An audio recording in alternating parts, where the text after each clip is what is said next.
And some of them, akhi, let's say it very openly, some of them are, and this has been proven, this has happened many times and should not be a surprise to people. It's just didn't just happen against Islam, happened against communism, and happened communists did the same thing against capitalists and so on and so forth.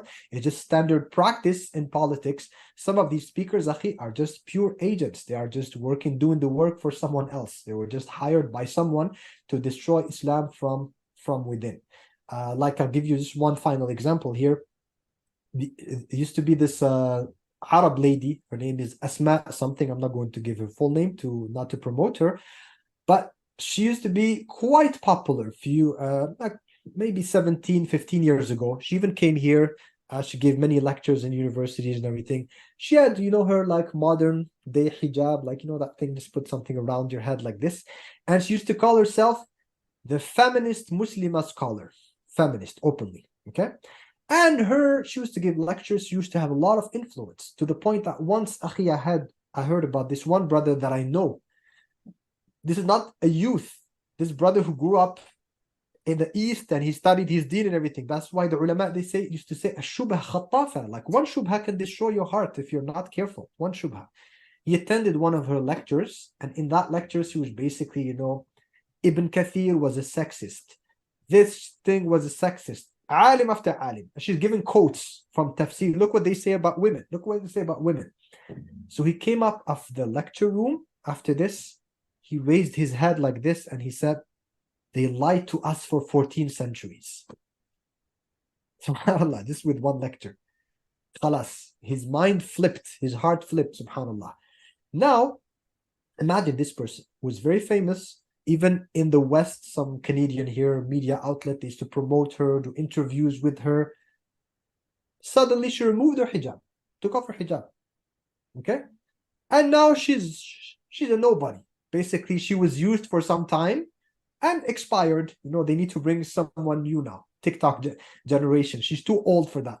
So yes, many of these speakers, they are, and they can be agents. People need to be open to this idea here. They should not be like shocked, In reality, to me, it's all in plain view. I mean, you just need to know a little bit about history. I mean, everything you said, we see that this has been going on for a long time. I mean, just as a quote I got here from Tony Blair, and this is just in 2021.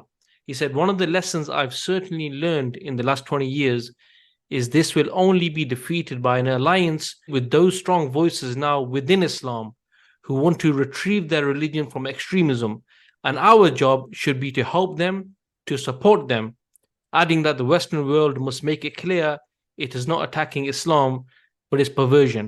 That's Tony Blair. But if we go back to just say even the 19th century, when the Muslim reformers started to come about, whether it's Afghani or Abdu and people like this, these people were promoted by the Western colonial powers at the time because of the message they were trying to promote. Because from the history that I've read, it's like the West concluded that militarily, they cannot defeat Islam. They can colonize the lands.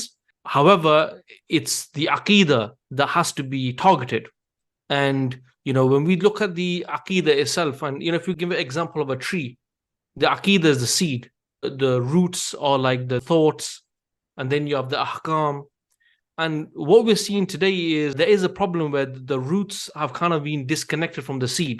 So our responsibility really is to reconnect them, to make it clear that for us as Muslims, everything goes back to the Quran and Sunnah. If it doesn't go back to the Quran and Sunnah, then it's not from Islam.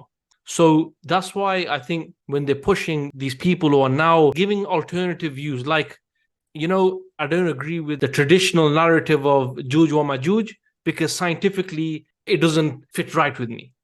This is something new. You're going away from the seed. So all these kind of ideas that are being pushed, and exactly as you said, generally what we're seeing is throughout history, there have been people who have worked for the wrong side. And if we can understand what the West has been doing before and certainly after 9/11, whether it's the Rand reports, they're very arrogant. They don't actually hide it. They talk about, modernist Islam, the moderate Because we Islam. don't read. Sorry, Akhi, to interrupt you. They don't hide it because they know very well that we don't read. They don't care.